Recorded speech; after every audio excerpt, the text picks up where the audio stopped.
Changing the engine oil is perhaps one of the most common tasks of owning a vehicle. In this video, I will be showing you how to change the engine oil of a small motorcycle. My bike has an oil change interval of 4,000 kilometers and it is time to do it. First, here are the things that we need to perform the oil change. We will need a socket wrench to open the drain bolt, a small pan to contain the old oil, and a bottle of fresh engine oil. I'm going with Moped oil with a viscosity of 10W40 because I'm near the equator and the weather is typically very hot. And since my transmission shares the same oil with my engine, I have to use a very specific grade of oil, the MA grade. The last tool you will need is a torque wrench, and it is not something that most people will have at home, but I would highly recommend getting one so that you can tighten bolts to the exact tightness that your manufacturer wants it to be. For my bike, the drain bolt needs to be tightened down to around 24 Newton meters. Before we do anything, we will need to place the bike on its center stand on a level surface. This is so that the dipstick can read the oil level correctly. Place the container exactly where the drain bolt is. The drain bolt usually has some features that make it stand out from the rest of the other bolts. This one is behind a small protrusion on the engine block.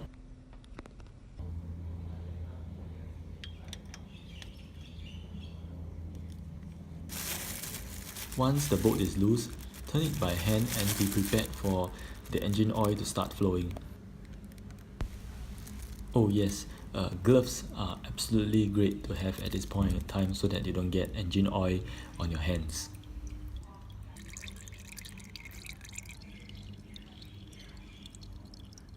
To help the oil drain faster, I will just go ahead and open up my oil filler plug first.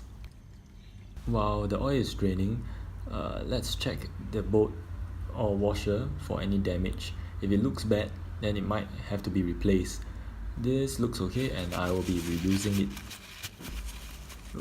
Before replacing the drain bolt, I like to wipe away the oil in the area so that it doesn't drip all over the place and I can see that everything is dry and fine. I tighten the bolt most of the way by hand, and in comes the torque wrench to tighten it to the specific torque of 24 Newton meters. And now it is time to pour in the fresh engine oil. It pays to go slow here so that we don't have to drain out excess engine oil. Once the dipstick is up to its full mark, I am going to turn on the engine for a short while to redistribute all the engine oil and check the dipstick once again.